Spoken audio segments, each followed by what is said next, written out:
This podcast is sponsored by nobody. Hey dudes, this is Bonnie Hayes. I sang Girls Like Me on the original Valley Girl soundtrack. You're listening to Tommy Throwback Kovac on Splat from the Past. He fucking rocks.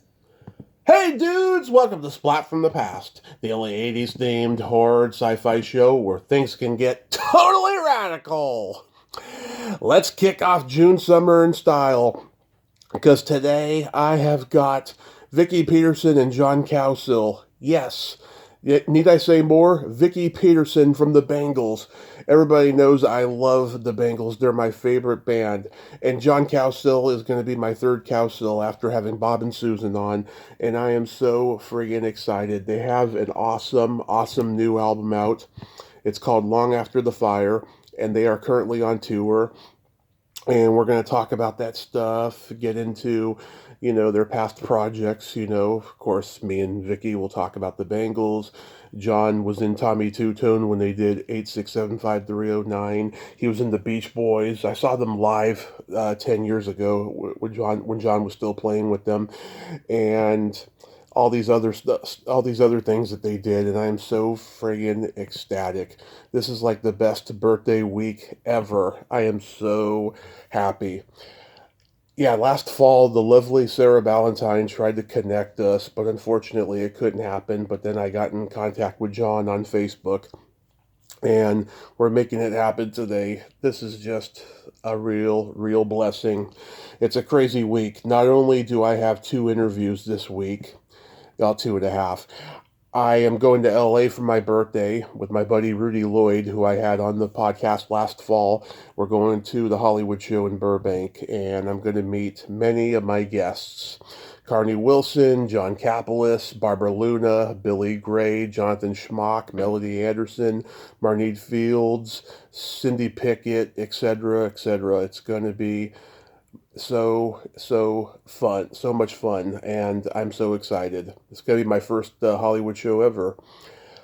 Also, happy birthday to 2 of my guests, Susie Quattro, the queen of rock and roll herself. Pow! Also, happy birthday, Joanna Gleason. She was recently my 8th anniversary guest, and now she is a Facebook friend.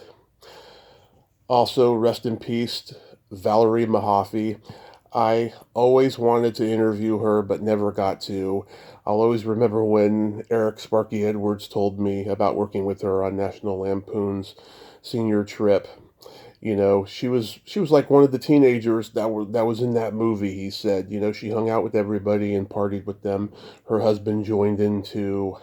It's so friggin' sad. I'll never get to talk with her.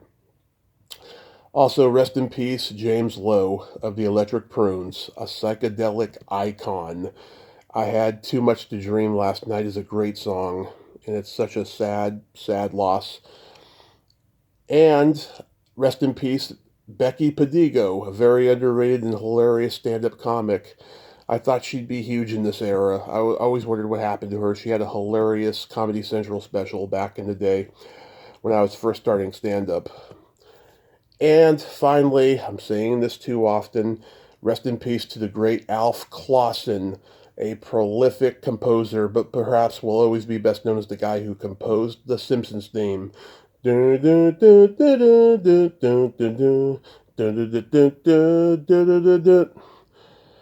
so sad. A very memorable theme song as well. It's iconic. So yeah, here is my interview with Vicki Peterson and John Cowsill.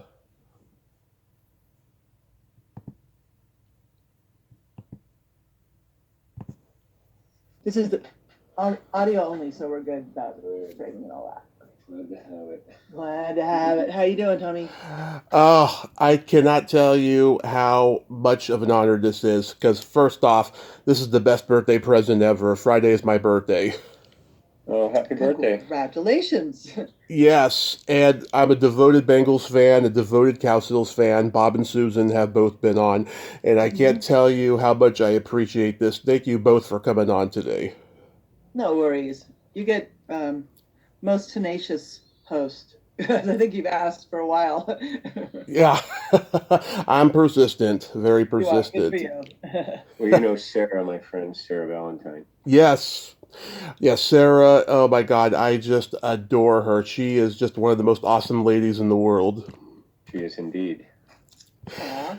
So let's start with the new album, Long After the Yes. Fire, which I thoroughly enjoyed immensely. This album has a lot of country flavor and some pop rock leanings as well.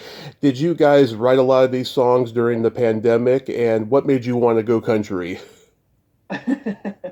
Actually, that's okay. Funny question.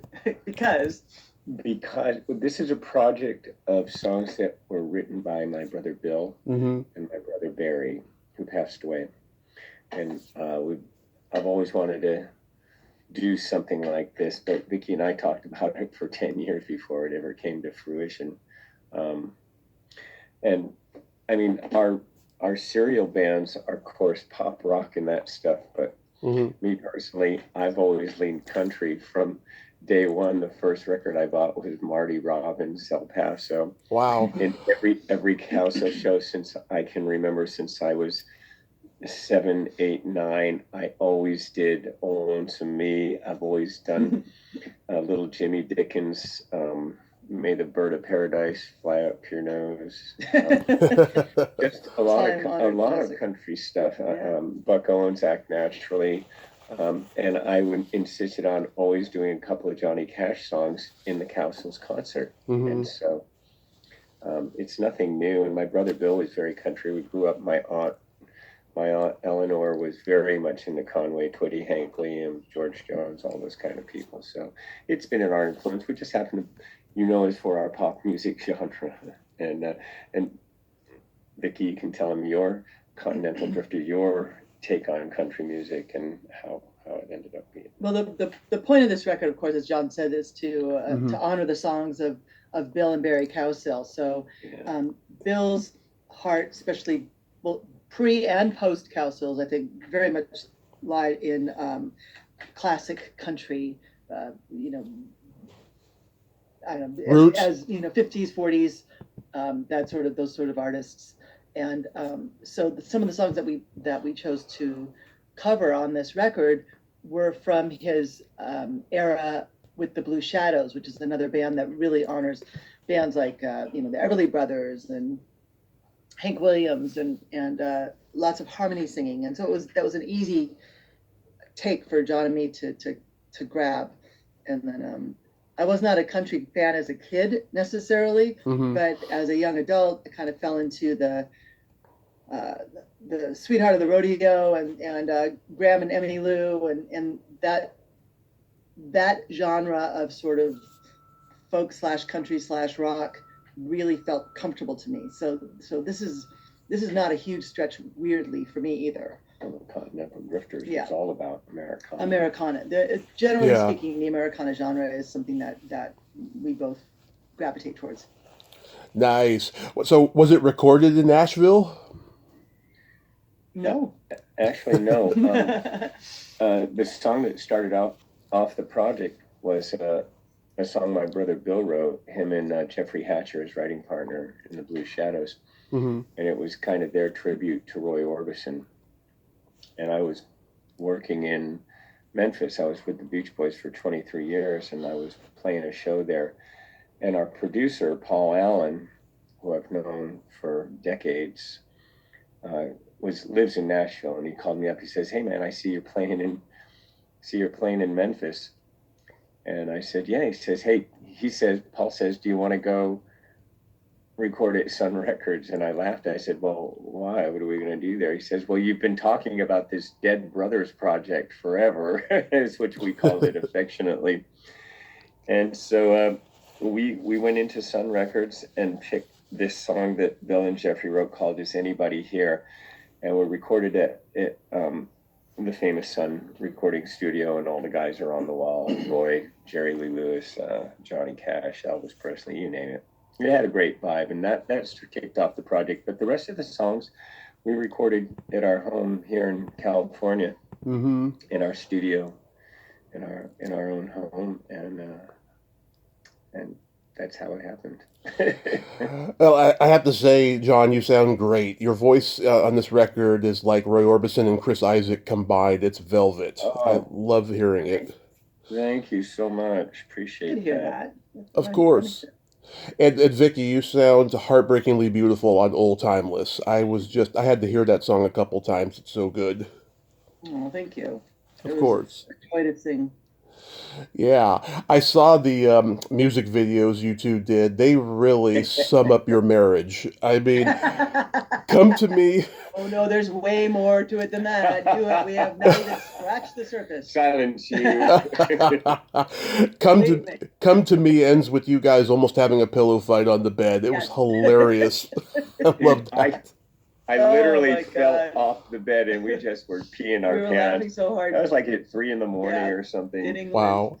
And we were kind of crunched to get the video shot because we only had one day that John was going to be available. He was on tour in England, Mhm. and we didn't have enough footage. I didn't think from running around Islington and parts of London. So I said, let's just do some in the hotel room and just do a little bit of just kind of like little intimate, just singing to each other and of course the light was too low, and so it had this kind of weird almost 70s vibe to it. Yeah, we Yeah. took the lamps off the desks in the room and like brought them to the edge of the bed and kind of put them on us, and it was hilarious. The whole night, the whole filming was funny. Yeah. I think we did maybe 2 run-throughs. That was it. And then the last one, we just were, we fell off the bed. We just fell off the bed.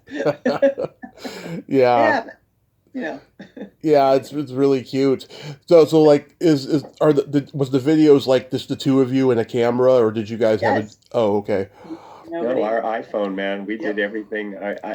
I was like creative. How do I get the camera in the tree so it shoots down here, Mhm. and hold it up there with a stick and a rock? And then Vicki was the editing master. She's the editing, and she dubbed her productions. What did the you? Peterson Low Light Productions. Yeah. And our team would ask us, so the lighting, could you do it better? And we said, oh no, we did that No, on it was purpose. Yeah, I love seeing the two of you driving and stuff. Yeah, I mean it's really cute how just the two of you are basically showing this is what we do in our daily life kind of a thing.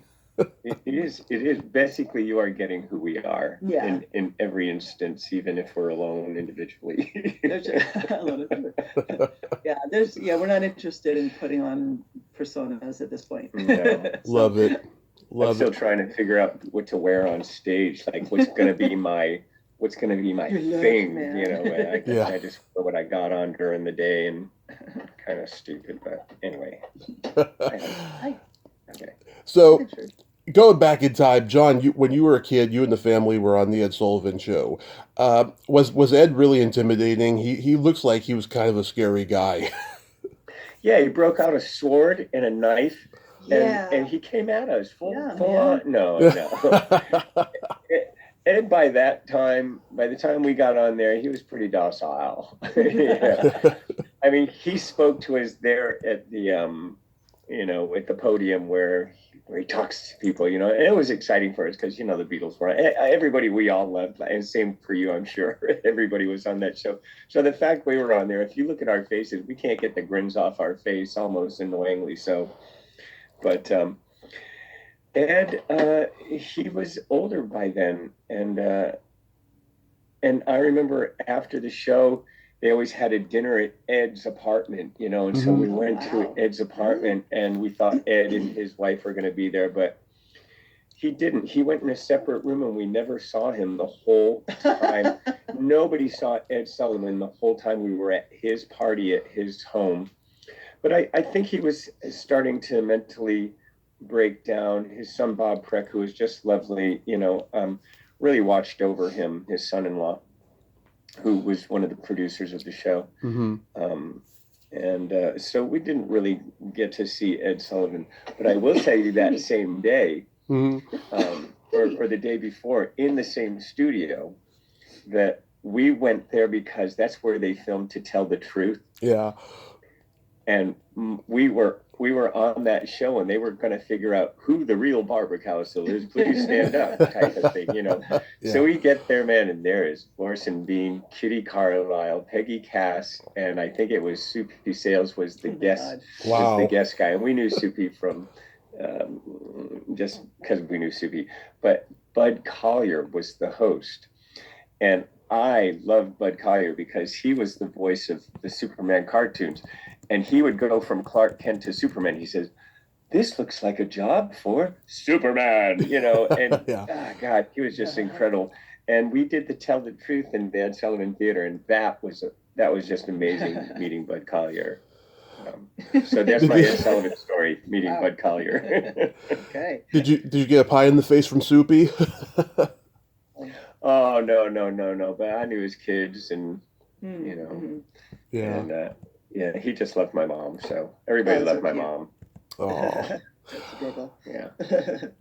So I'm from the Bay Area, and I'm a huge Tommy Tutone fan. Does it ever amaze you that 8675309 has the longevity that it's had? Dude, it pays.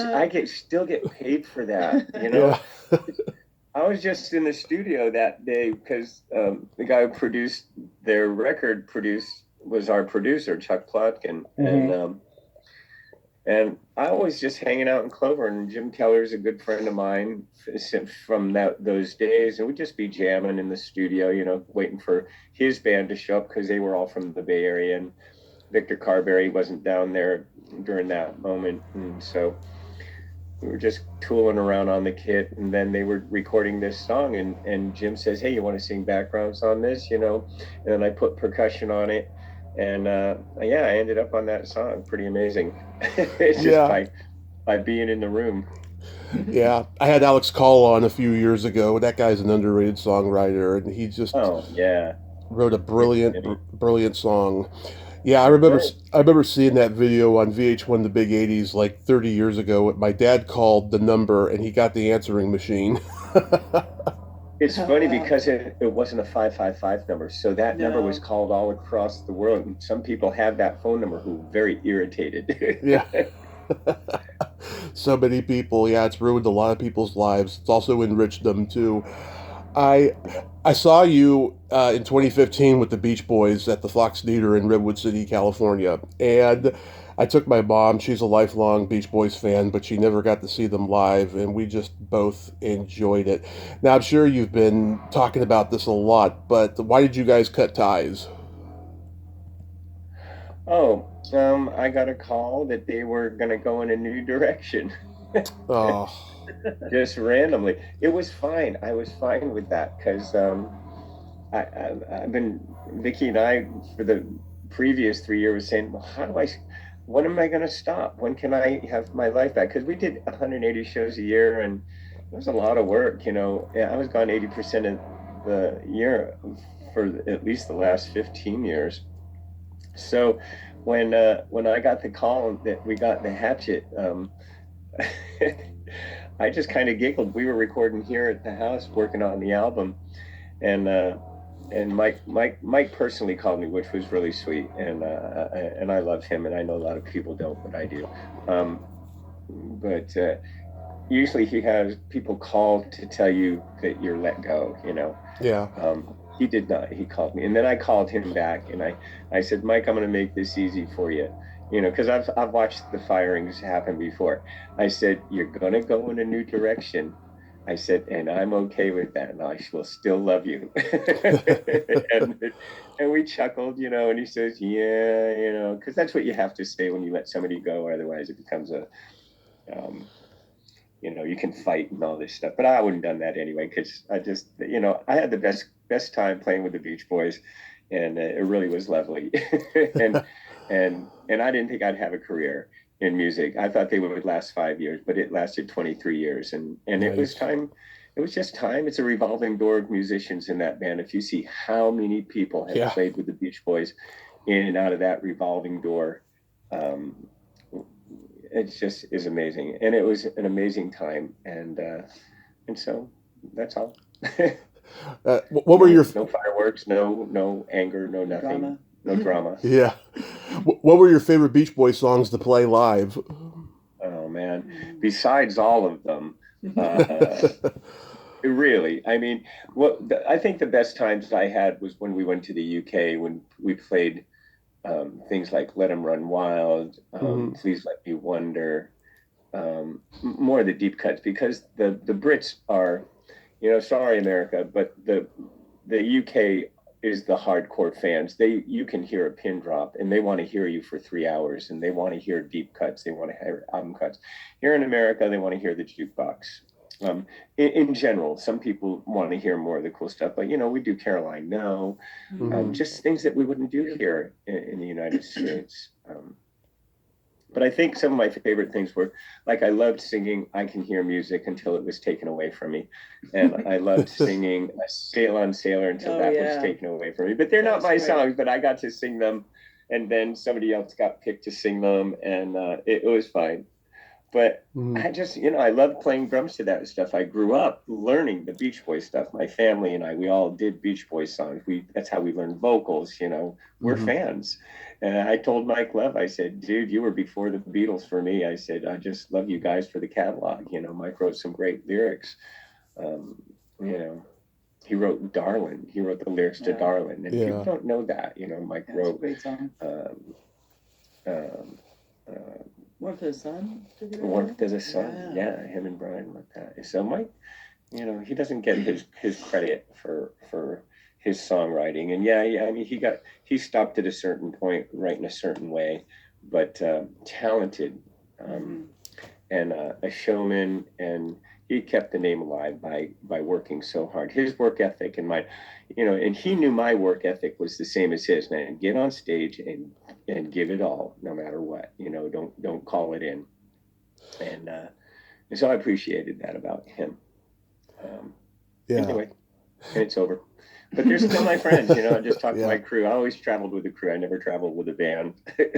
Too much Cowsill around might set off a fire. So I just stuck with the crew, and we just had the best time traveling together.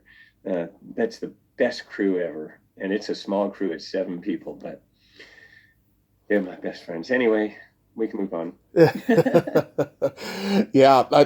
My favorite deep cut from the Beach Boys is Forever, which was it Dennis who wrote that one? Yeah, it was the one that that Stamos made famous on Full House. Speaking of which, you used to sing cappella on Full House. I have graced this TV show a few times. Yep.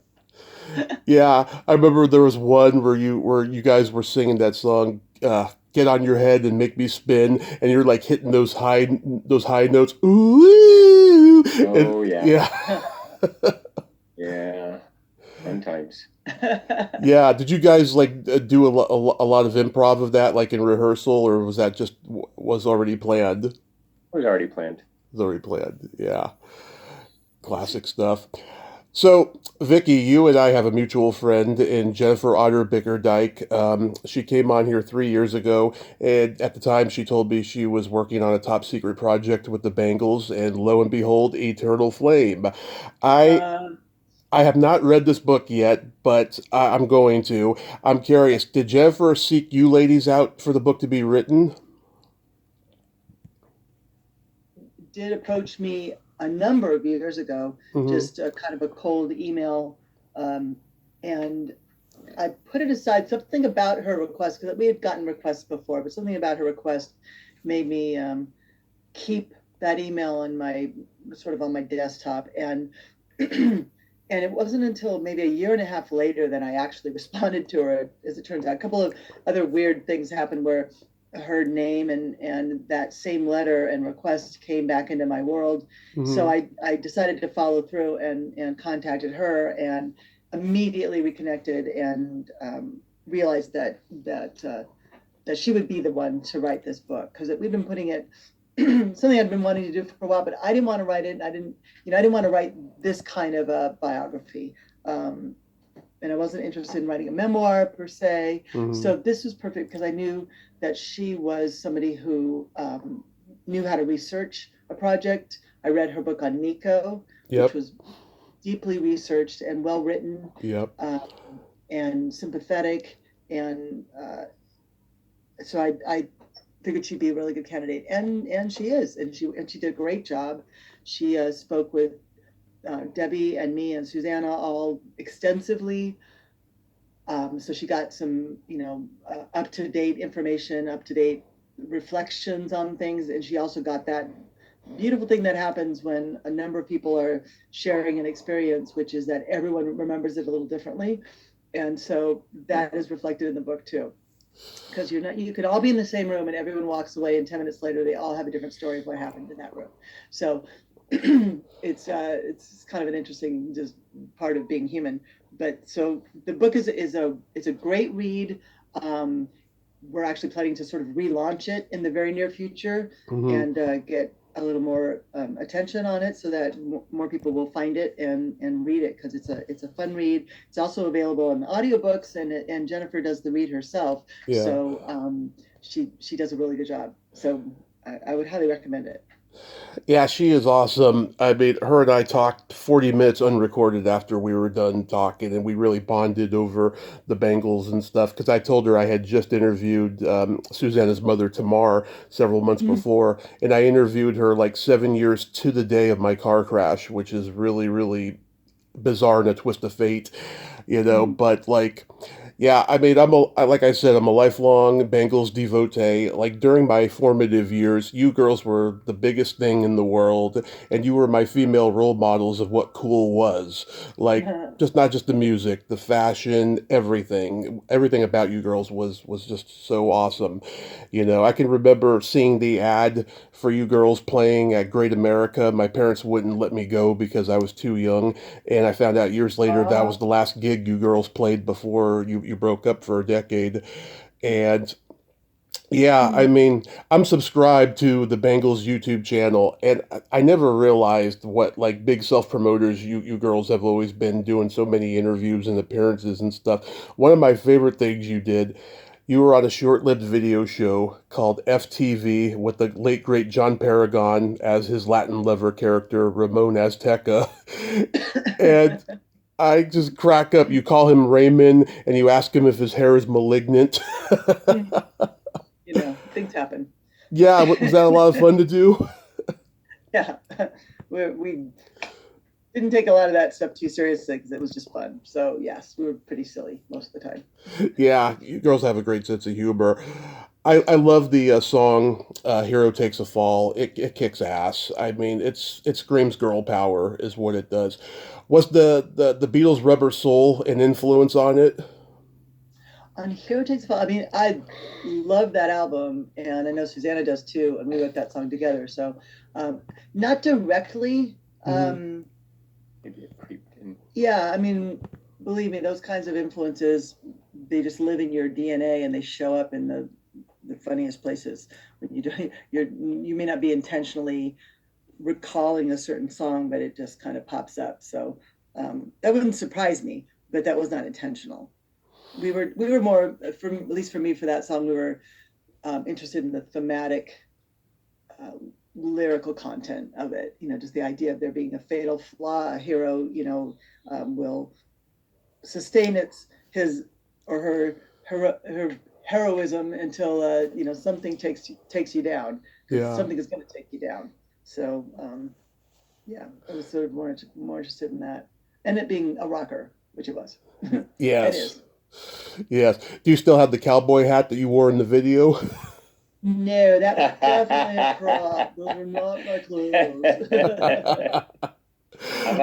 How about the dress? I love that too. Yeah. I love just the fact that you girls were on Market Street, because I'm from the Bay Area, so I know that area very well. Absolutely. Yeah, we just pulled up and just started work. I don't know if we pulled permits or anything to shoot outside, but the people who showed up were just people who showed up. Do you remember Britt Bacon, who owned Skyline Studios? I remember Skyline Studios very well. Yeah, Britt Bacon, who owned it, he was a musician. He's been on the show years ago. He's a great guy. He says he's proud of the fact that the Bangles, Bob Dylan, in Chicago recorded their albums at that studio. Yeah, it was a nice studio. Which album did you record there? Yeah. all over the place. In the Bay Area? No, no. Skyline down here. That was, I think it's Topanga, right? Topanga Canyon? Old Topanga. Gotcha. Yeah. I'm old enough to remember the day that the Walking Down Your Street video first premiered on MTV. I was 3, and I was helping my mom do laundry in the garage, and I went inside and I saw the video. And to this day, the video and the song gives me chills. Like, I'll be in the middle of a supermarket and the song will come on, and it'll bring me back to that time. You girls looked like you were in awe of Little Richard. Was that the first time you met him actually on camera in that video? Well, we met him obviously before we were shooting, but we did invite him to be in the film, in the video, and he graciously said yes. So that was the first time we met him. Not the scene that you're seeing in the dressing room. Okay. You know, that was of course staged. Sorry to break that. Sorry to destroy your dream there, Tommy. But yeah, we sort of bribed him with a very fancy jacket that he saw on Sunset Boulevard at a shop. And it was like, well, we'll get that for you, you know, if you come into this video. Is that the jacket he wears in the video? I love it. Yeah. Randy Quaid's in the video, and there's a pic of you two on the internet at a record party. Were you two friends back then? Didn't really know him well. Gary Wise brought him in. They were pals, and so and Gary also did our "Do Walk Like an Egyptian" video, and he was just a lovely and is a lovely human, hilarious. We tagged him because he directed the Ruddles, and I was a huge Ruddles fan. Me too. So we're like, this is what we want. This sensibility, this sense of humor. Which he definitely brought to that video. He made it really fun to do. I had Gary on a few years ago, and he is a funny guy. He's very Brooklyn, you know. Like he'd go on these rabbit holes of stories, and then he'd end it with like, "All right, Tommy, what do you want to talk about next? Huh? Time is money. Come on." I got places to be, Tommy. Yeah. I got places to be. I got pizza to eat. Yeah, and this was during the pandemic too. Funny. In 1982, you girls, when you still were the Bangs, you had a cameo in Susanna Mom's short film, The Haircut. Tell me about being on set with John Cassavetes and Joyce Bulifant. John Cassavetes, he I think was sort of doing this doing the film as a favor to Tammy, and he was just lovely. He was very classy guy. He's a classy guy, I'd say. You know, and his character is supposed to look like he's annoyed by this sudden appearance of a band, you know, in the middle of a barbershop. And you know, it was slightly surreal. I haven't seen it in a long time, but I remember his reaction was sort of like, "What the hell is going on here?" But he was very nice, very very classy, as I say. Especially after Joyce has been tickling his feet, you know. Yeah. Very strange. There was a late night shoot. I remember because we had to, you know, it was in like Century City or Beverly Hills. Yeah, Beverly Hills, and we used an actual salon to film in late at night. It's fun though. It was really dark on the stage you guys were on. What the heck was that thing you were sitting on? God, I remember it felt like a little stairway, but I'd have to, like I said, I'd have to see it again. I haven't seen it forever. I think that's right, because your legs were elevated to your chin as you were playing guitar. It kind of looked like you were in a shopping cart, you know? I gotta see this. Yeah, it's very strange. It's on YouTube. We didn't have a bass player at the time, so we had our friend, Debbie's friend Margie, joined in and pretended to play bass for us. Yeah, that was so awesome. You were in 2 underground movies that David Markey made, Desperate Teenage Party and Love Doll Superstar. How was working with David Markey, and were those experiences fun? Desperate Teenage Runaways, yes. David is a fantastically creative person. I was in the extended society of Red Cross, you know, the band, all their friends, just a wacky group of creative humans, and so kind of got just swept up in this adventure, and really had fun. Desperate Teenage Love Dolls That was wild because I actually talked to Dave recently because he was at a screening for the Red Cross documentary, so I got to see him and some of the other players. But I enjoyed playing Jeannie at the Freedom School. Of course, based on the character in Billy Jack. Not that Billy Jack. Dolores Taylor. Yeah. Yes. So that was my character. So I really enjoyed being a very bad actress. That was intentionally bad acting, people.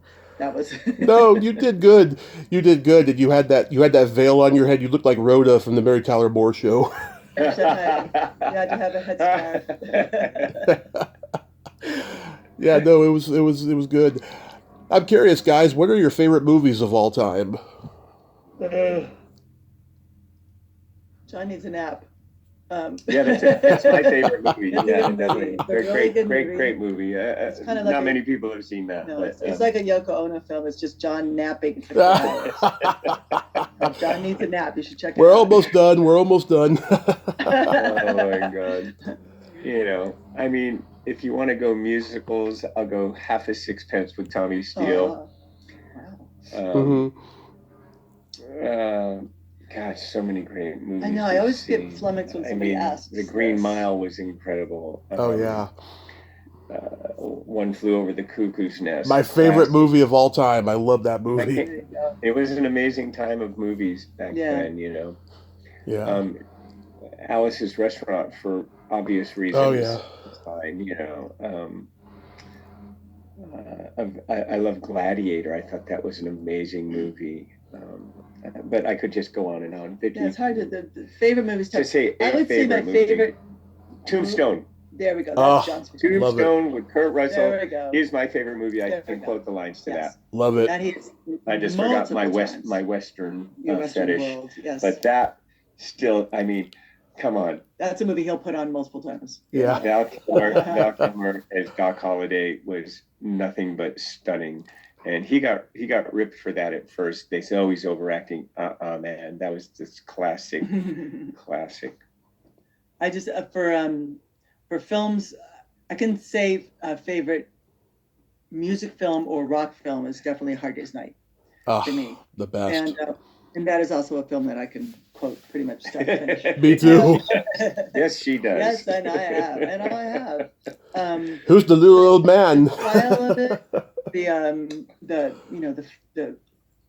that black and white, that it still looks like post-war. Well, it was post-war England, but it still looked like that. It didn't. Mm-hmm. It was sort of pre-swinging London, man. It was, the sort of still sort of dreary looking London. Yeah. It could have been filmed in the 50s, really, in certain ways. The way it looks and the wardrobe of people and the attitudes and so it really showed the Beatles as the new frontier, and it also sort of depicted a interesting twist, maybe not completely realistic, but maybe not that far-fetched idea of what it was like to be a pop star at that time, or to be a Beatle. What was it like to be Beatled, and how difficult a life it really was, and how restricting a life.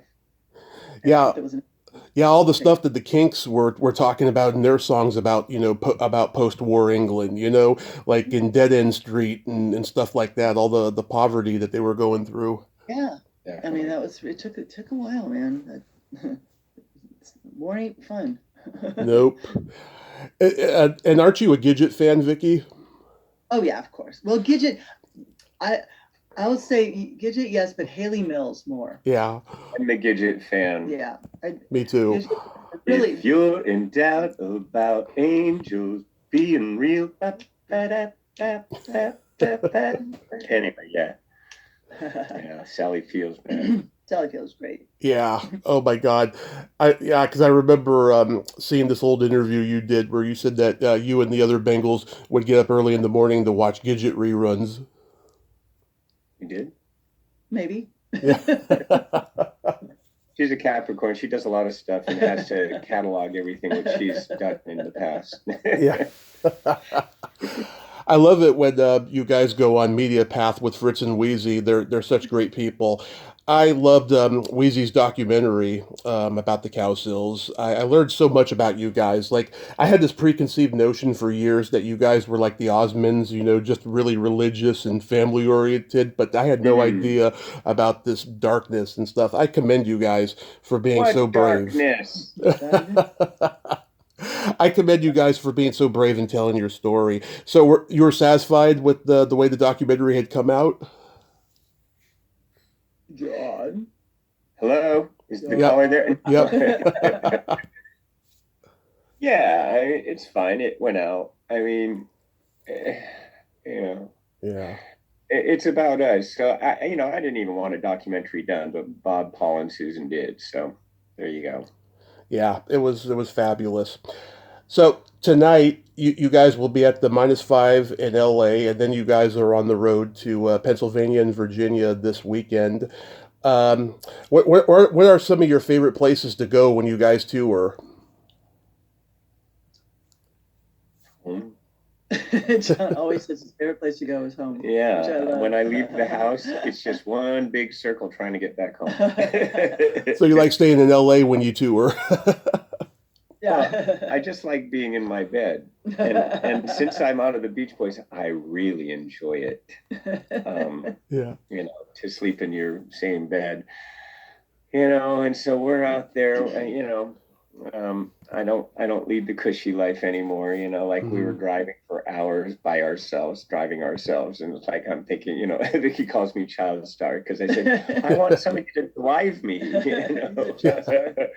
I want somebody to tell me when I need to be somewhere. But it's like, oh my gosh. We're very do it yourself. DIY, obviously, just like with our videos, but we, are taking care of ourselves, and it's it's just a different set of skills and responsibilities, and maybe not our favorite. And John likes to just be told what time's lobby call. And that's all he wants to do. But we enjoy so much singing together. So it really doesn't matter where we are. I mean, so far, every place that we've gone and played, everybody has been so sweet to us. And they come to the show, and we have a little merch set up, and we'll sell merch, and they'll bring their old Bangles stuff or old Cowsill stuff. We'll sign that stuff. And just you meet a lot of nice people. And I'm sorry if I can't ever remember everybody I've met. I just will apologize up front. And all the podcasts and interviews we do, Tommy, I've never done so many because I've always just been a backup guy. And I don't have to do any of them. And I laugh that the other people have to do them. And now I'm having to talk to you. Yeah. See, and you're having to talk and it's not a bad thing, but it's like I asked Vicki, she tells me you got a 1 o'clock today. I said, for what? Just say we got a podcast with who? You've done just fine, John, and I am so grateful that both of you came on today. I hope I get to meet you guys at a show someday because you're both so authentic and real. And this was just one of the biggest thrills of my life. Thank you so much. Are you still up in the Bay Area? I'm in Modesto.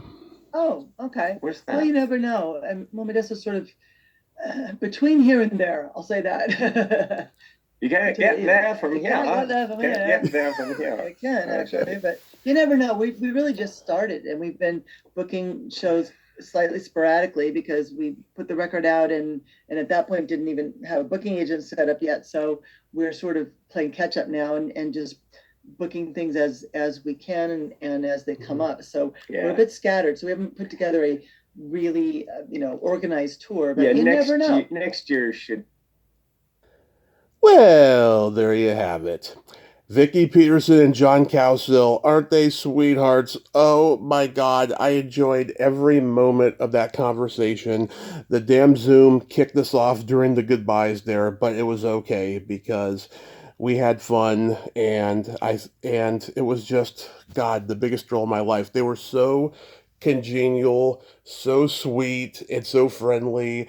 I feel kind of bad that I had to bring up the documentary near the end there because I had to mention Fritz and Wheezy because they've been great guests, and I'd be remiss if I didn't bring up Fritz and Wheezy, and I wanted to bring up the documentary for a moment and say I thought it was well done and stuff, But overall, it was a great conversation.